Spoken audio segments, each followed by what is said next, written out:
فاسد کے طور پر توڑ کر پھینک دیں گے. یقتل الخنزیر, خنزیر کا خاتمہ کریں گے اور اس کے بعد میں دجال کو قتل کریں گے. تو یہ ساری روایتیں کہاں گئی؟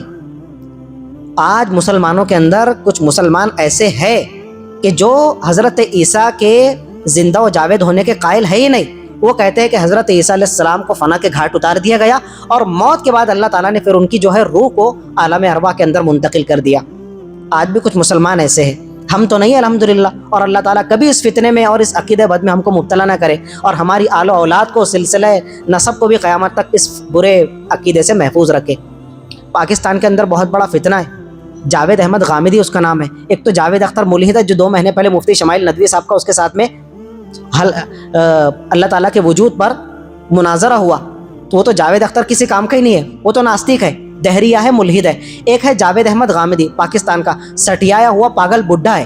یہ اپنے آپ کو بڑا نام نہاد مذہبی اسکالر کہتا ہے, قرآن مجید کی تفسیر کرے گا, حدیث پاک کی تفسیر کرے گا, لکھے گا, اور اس نے باقاعدہ ایک ریسرچ سینٹر قائم کیا ہوا ہے المورید کے نام سے. آپ نے دیکھا بھی ہوگا, داڑھی نہیں, سر پر ٹوپی نہیں, اور اس طرح پینٹ شرٹ پہنتا ہے. کم از کم ایک انسان دھوکہ دینے کے لیے چہرے پر داڑھی تو سجائے کہ لوگ اس کے فریب میں آئے, سر پر ٹوپی تو پہننے کا اہتمام کرے, نہرو ڈریس پہننے کا اہتمام تو کرے تاکہ لوگ اس کی طرف متوجہ ہوں. نہ چہرے پر سنت رسول ہے, نہ کبھی آپ اس کے سر پر ٹوپی دیکھیں گے, اور باقاعدہ آپ کی طرح اس نے کیا ہے, پینٹ پہنا ہوا ہے اور شرٹ پہنا ہوا ہے, اور وہ ریسرچ اسکالر بنا ہوا ہے. آج سے نہیں تو کئی دہائیوں سے بنا ہوا ہے.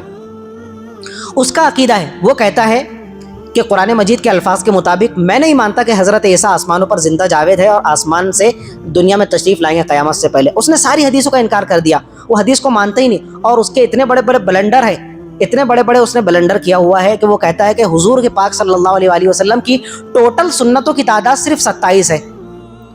سینکڑوں ہزاروں سنتیں ہیں حضور کی. مسواک کرنا سنت ہے, چہرے پر داڑھی رکھنا سنت ہے, پاجامہ ٹخنوں سے اوپر پہننا سنت ہے, خوش اخلاقی سے پیش آنا سنت ہے.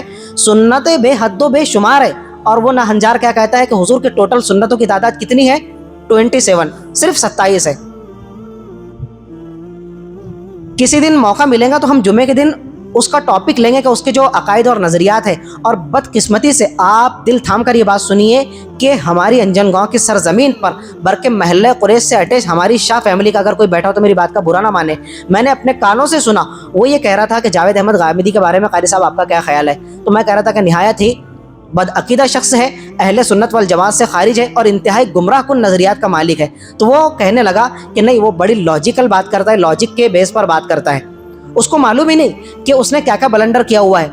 یہ جو گمراہ فرقے والے ہوتے ہیں بڑی چکنی چپڑی بات کرتے ہیں, ان کا لوگوں کو پھانسنے کا تو رویہ اور طرز یہ ہوتا ہے کہ جب تک کہ وہ زبان میں شہد نہ بھرے, چکنی چپڑی بات نہ کرے, لاگ لپٹ والی بات نہ کرے, تو لوگ ان کے جال کے اندر کیسے پھنسیں گے؟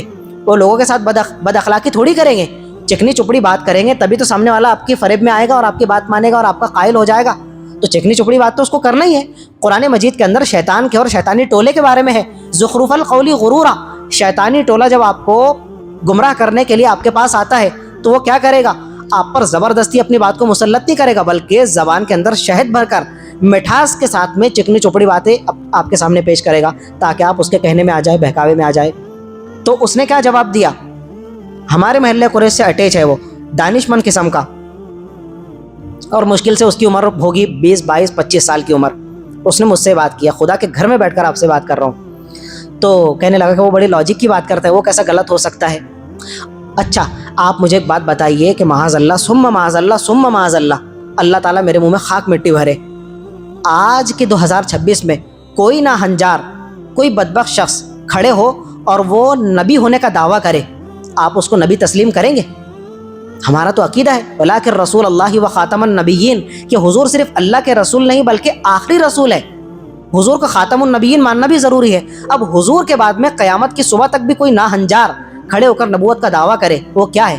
مرتد ہے, واجب القتل ہے, اور اس کے جتنے ماننے والے ہیں وہ بھی کیا ہے؟ دائرہ اسلام سے خارج ہے, کافر ہے. اب پچھلی صدی کے اندر قادیان کے اندر ایک بدبخت کھڑے ہوا جس کا نام تھا غلام احمد قادیانی, تو اس کے فالوور آج بھی ہیں ہندوستان کے اندر بھی, پاکستان کے اندر بھی. تو غلام احمد قادیانی کو جتنے بھی ماننے والے ہیں وہ سب کیا ہے؟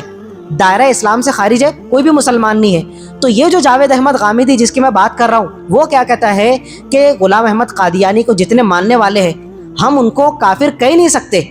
اس سے پوچھا گیا کیوں نہیں کہہ سکتے؟ تو اس کی لاجک، اب وہ یہ جو ہمارا شاہ فیملی کا بچہ ہے وہ کیا کہتا ہے کہ بڑی لاجک کی بات کرتا ہے. یہ اس کی لاجک دیکھو جاوید احمد غامدی کی. وہ کہتا ہے کہ جو شخص دنیا میں اپنے آپ کو خود کو مسلمان کہتا ہو تو مجھے اور آپ کو اس کو کافر کہنے کا کوئی حق نہیں ہے. یہ اس کی لاجک آپ دیکھ رہے ہیں. یعنی ایک شخص جو جھوٹی نبوت کے دعوے دار کو اپنا نبی مانتا ہو، اور آپ کیا کہہ رہے ہیں کہ اس کے جتنے ماننے والے ہیں، فار ایگزامپل معاذ اللہ ثم معاذ اللہ، تھوڑی دیر کے لیے ہم فرض کر لو کہ میں اور آپ کسی جھوٹے نبی کو ماننے والے ہیں، اور ہم کیا کہہ رہے ہیں کہ ہم مسلمان بھی ہیں. جتنے بھی اس کے فالوور غلام احمد قادیانی کو اپنے آپ کو کافر تھوڑی کہتے ہیں، وہ اپنے آپ کو مسلمان کہتے ہیں کہ بھائی ہم نماز بھی پڑھتے ہیں، قرآن مجید کو بھی مانتے ہیں، تمام نبیوں کو مانتے ہیں، حضور کو بھی مانتے ہیں، لیکن حضور کو آخری نبی نہیں مانتے بلکہ غلام احمد قادیانی کو بھی اپنا نبی مانتے ہیں. تو اس بیس پر تو وہ کافر ہو گئے. لیکن ان میں سے نام ایک ہے بشیر، ایک کا نام ہے یاسر، ایک کا نام ہے عمران، ایک کا نام ہے، آپ کے جو نام ہوں گے آپ سمجھ لو کہ سب وہ مسلمانوں کے نام ہیں ان کے. تو وہ اپنے آپ کو کافر نہیں کہتے بلکہ مسلمان کہتے ہیں. تو ان کے مسلمان کہنے سے اب کوئی کچھ فرق تھوڑی پڑتا. بھائی تم تو اپنے آپ کو مسلمان کہہ رہے ہو، لیکن مسلمان ہونے کی جو بنیادی شرط ہے کلمہ توحید کے اقرار کے بعد میں وہ حضور کو نبی ماننا ہے اور آخری نبی ماننا ہے. تو صرف نام مسلمان رکھ لینے سے کچھ نہیں ہوتا. تو یہ جاوید احمد غامدی کا فلسفہ کیا ہے کہ جو شخص اپنے آپ کو مسلمان کہتا ہو تو مجھے اور آپ کو کوئی حق نہیں ہے کہ ہم اس کو کافر کہیں. تو یعنی وہ غلام احمد قادیانی کے فالوور اس کے دم چھلوں کو کافر ماننے کے واسطے تیار نہیں ہے، تو وہ خود مسلمان باقی رہا، وہ تو کافر ڈکلیئر ہو گیا. تو اس کے کتنے بلنڈر، اس کی ایک پوری فہرست ہے. ہمارے علماء نے پوری اس کے خلاف کتابیں لکھی ہے جاوید احمد غامدی کی. تو اس کا ایک عقیدہ یہ بھی ہے، وہ کہتا ہے کہ حضرت عیسیٰ علیہ السلام دنیا کے اندر زندہ جاوید نہیں ہے، نہ آسمانوں پر زندہ ہے، اور نہ وہ قیامت سے پہلے دنیا کے اندر تشریف لائیں گے، بلکہ وہ اپنی موت آپ مر کر دنیا سے رخصت ہو گئے اور عالم ارواح کے اندر ان کی روح ہے. تو کتنا فاسد عقیدہ ہے اس کا. تو اس طرح کے فتنوں سے آگاہ کرنا بھی آپ کو ضروری ہے، اور موقع رہا انشاءاللہ تو ہم ٹاپک وار اس پر جو ہے نا بیان کریں گے. اس کے بعد سورۃ المائدہ کا آغاز ہوتا ہے. مائدہ کا معنی ہوتا ہے عربی زبان میں دسترخوان. دسترخوان جو ہم بچھاتے ہیں کھانے کے لیے، اس کو عربی زبان میں کیا کہا جاتا ہے؟ مائدۃ، مائدہ. تو اس سورت کے اندر کسی دسترخوان کا تذکرہ ہے کیا؟ جی ہاں، اس سورت کے بالکل آخر میں اور اینڈنگ میں ایک دستر کا تذکرہ ملے گا جو بالکل یونیک قسم کا دستر ہوگا. اس کو بھی آپ آگے سنیں گے. تو اس کے پہلے رکوع کے اندر اللہ تعالیٰ نے 9 چیزوں کی حرمت کا بیان فرمایا ہے.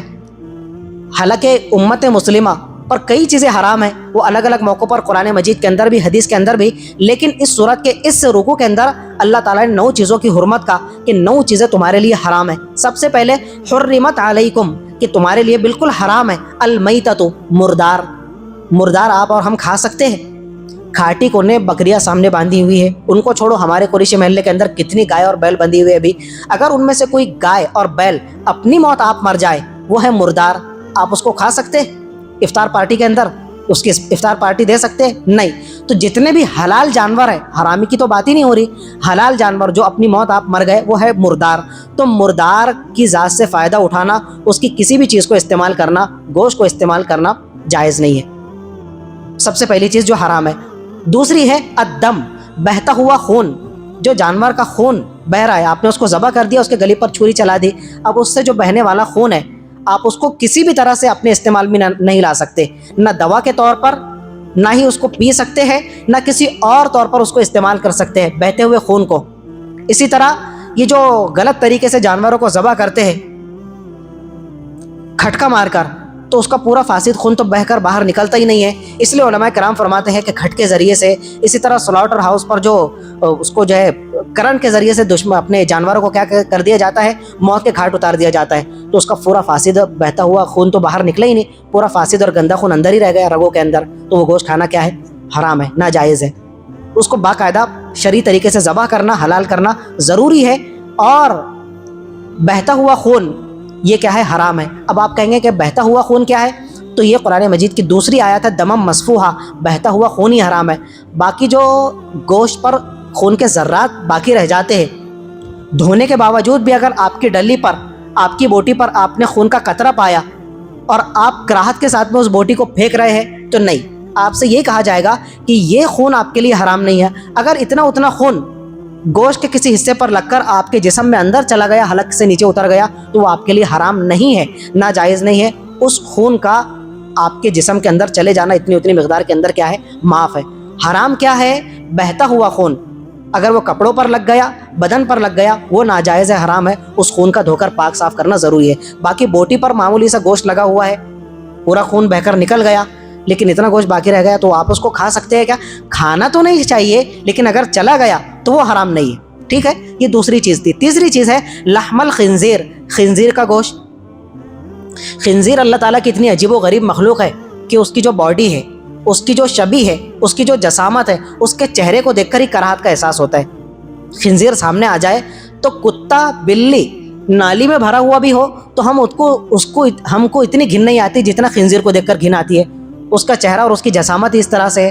اب کتنے عقل سے پیدل لوگ ہیں کہ جو خنزیر کو ذبح کر کے، اس کو کاٹ کر کے اس کا گوشت کھاتے ہے کہ نہیں؟ اس طرح کے آج بھی لوگ، میں نے سنا کہ اپنے یہاں پر پیر کے بازار میں بھی خنزیر کا گوشت بکتا ہے۔ تو یہ ہم چین جاپان کی بات ہی مت کرو جب اپنے یہاں پر اس طرح کا معاملہ ہو رہا ہے۔ لحم الخنزیر، تو خنزیر کا گوشت حرام ہے، بلکہ علماء کرام فرماتے خنزیر کا گوشت نہیں، اس کا پورا وجود ہی حرام ہے، وہ نجیس العین ہے۔ کیا مطلب؟ کہ آپ دیکھتے ہیں کہ ہمارے یہاں پر گوڈاؤن کے اندر چمڑے جمع کیے جاتے ہیں، تو کیا پتہ چلا کہ گائے کے اور بیل کے چمڑے سے فائدہ اٹھانا جائز ہے، اس کے بالوں سے فائدہ اٹھانا جائز ہے، اس کی کھال اور اسکن سے فائدہ اٹھانا جائز ہے، لیکن خنزیر، نہ خنزیر کے آپ بالوں سے فائدہ اٹھا سکتے ہیں، نہ اس کی اسکن اور کھال سے فائدہ اٹھا سکتے ہیں، نہ اس کے خون سے، اور نہ ہی اس کے کسی انچ اور ذرے سے فائدہ اٹھا سکتے ہیں۔ وہ پورا کا پورا نجیس العین ہے، اس کا پورا وجود ہی کیا ہے؟ ناپاک اور حرام ہے۔ تو کسی چیز سے آپ جو ہے اس کی خنزیر کی فائدہ نہیں اٹھا سکتے۔ چوتھی چیز جو حرام کی گئی ہے، اہل بہ لغیر اللہ، غیر اللہ کے نام پر ذبح کیا گیا جانور، چاہے مسلمان غیر اللہ کے نام پر ذبح کرے۔ شیخ عبد القادر جیلانی کا تقرب حاصل کرنے کے لیے، KGN خواجہ غریب نواز کا تقرب حاصل کرنے کے لیے جانور ذبح کیا کہ خواجہ جی ہم سے خوش ہوں گے، حضرت پیران پیر ہم سے خوش ہوں گے؟ نہیں میرے بھائی، پیران پیر آپ سے خوش ہوں گے؟ وہ تو خود اللہ کے تقرب حاصل کرنا چاہتے تھے، وہ خود اللہ کے پیارے بننا چاہتے تھے، آپ کیوں ان کا پیارا بننا چاہتے ہو؟ آپ اللہ کے پیارے بنو گے تو اللہ تعالیٰ خود آپ کو شیخ عبد القادر جیلانی کے پیاروں کی اور اپنے پیارے بندوں کی فہرست میں اور لسٹ میں شامل کر دے گا۔ تو یہ ہے غیر اللہ کے نام پر ذبح کرنا مسلمانوں کی بات۔ جو غیر جو ہے کھٹکے سے اپنے دیوی دیوتاؤں کے نام پر ذبح کرتے ہیں، یا کوئی مسلمان بھی غیر اللہ کے نام پر یا بغیر بسم اللہ کے جانور ذبح کرتا ہے تو وہ مردار جانور کہلائے گا اور غیر اللہ کے نام پر ذبح شدہ مانا جائے گا۔ اس سے ہم کو فائدہ اٹھانا اور اس کے گوشت کو یوز کرنا، استعمال کرنا جائز نہیں ہے۔ وما اہل بہ لغیر اللہ، تو غیر اللہ کے نام پر ذبح کیا گیا جانور بھی حرام ہے۔ پانچواں جو جانور حرام ہے وہ ہے المنخنقۃ، گلا گھٹ کر مرا ہوا۔ چاہے آپ نے غصے میں آ کر آپ کی بکری، آپ کی گائے، آپ کی بھینس آپ کو بڑی پریشان کر رہی ہے، تو کوئی ظالم قسم کے لوگ ہوتے ہیں، اتنا غصے میں آیا کہ لوگ مثال دیتے ہیں نا کچھ لوگوں کے غصے کی، کہ ایک طرف انگار رکھو اور ایک طرف میرے ابا کا غصہ رکھو، میرے ابا کے غصے کے سامنے دہکتی ہوئی آگ بھی نہیں ٹک سکتی، اتنا غصہ ہے کہ انہوں نے، گائے نے ان کو پریشان کیا تو انہوں نے جو اس کے گلے کے اندر پھندا بنا ہوا تھا اس کے ذریعے سے اس کا گلا گھوٹ کر مار دیا۔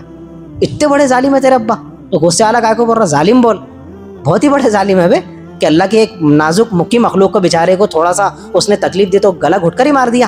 تو اب آپ کو خیال ہوا کہ ابا نے تو غصے میں آ کر گلا گھٹ کر بھینس کو موت کے گھاٹ اتار دیا، بکری کو گلا گھٹ کر مار دیا، تو اب اس بکری کے گوشت کو کھانا، اس گائے کے گوشت سے فائدہ اٹھانا جائز ہے؟ نہیں ہے۔ المنخنقۃ، گلا گھٹ کر مرا ہوا جانور، ایک تو آپ کے ابا نے اس کو مارا، ٹھیک ہے، کبھی کبھار یہ ہوتا ہے کہ بکری کے گلے میں رسی کیا ہو جاتی ہے، پھنس جاتی ہے، اب وہ بیچاری تڑپی رات بھر اس نے چلائی، لیکن آپ گھوڑے بیچ کر سوئے تھے، کولر کے اندر آپ کو آواز ہی نہیں آئی بکری کے چلانے کی، اور وہ گلا گھٹ کر رسی کے پھندے سے مر گئی۔ صبح اٹھ کر دیکھے فجر کی نماز کے بعد میں تو وہ گلا گھٹنے کی وجہ سے مر چکی تھی۔ اب آپ کے ذہن میں آ رہا کہ یار چلو اتنی قیمتی بکری تھی، اپن نے 7,000 روپے کی خریدے تھے، کم از کم اس کی پارٹی کر لیتے، دوستوں کو بلا لیتے۔ نہیں، آپ پارٹی نہیں کر سکتے، اس کی ایک بوٹی سے بھی فائدہ اٹھانا ناجائز و حرام ہے۔ المنخنقۃ، گلا گھٹنے سے خود مر جائے یا کوئی گلا گھٹ کر مار دے وہ بھی حرام ہے۔ چھٹا جو جانور حرام ہے وہ ہے الموقوذۃ، جو پتھر کی یا لاٹھی کی ضرب سے مر جائے۔ آپ نے پتھر پھینک کر مارا بکری کو اور وہی 2 منٹ کے اندر تڑپ کر وہ ٹانگیں گھس کر مر گئی، تو پتھر کی ضرب سے مری۔ لاٹھی جو ماری غصے کے اندر وہ مر گئی۔ ایک تو میں نے اپنے ہیور کھیڑ جو میری ننیال ہے وہاں سنا کہ بڑا غصیلا شخص تھا، دودھ دھو رہا تھا، دودھ دھوتے دھوتے بکری نے کیا کر دیا، اپنے بھینس نے تھوڑا سا پیر ہلا دیا، تو وہ جو دودھ دھونے سے لیے پہلے وہ جو تیل استعمال کرتے ہیں، تو تیل جو 2 بوند کا اس کا گرا، اتنا غصہ آیا کہ بھری ہوئی بالٹی سے اس نے دودھ پھینکا اور بالٹی سے جو اس کے مستک پر دے کر مارا، تو بیچاری وہیں پر کیا ہے اس کی تکلیف اور چوٹ کو سہار نہیں سکی اور اتنی بڑی تلدھار بھینس بھی کیا ہے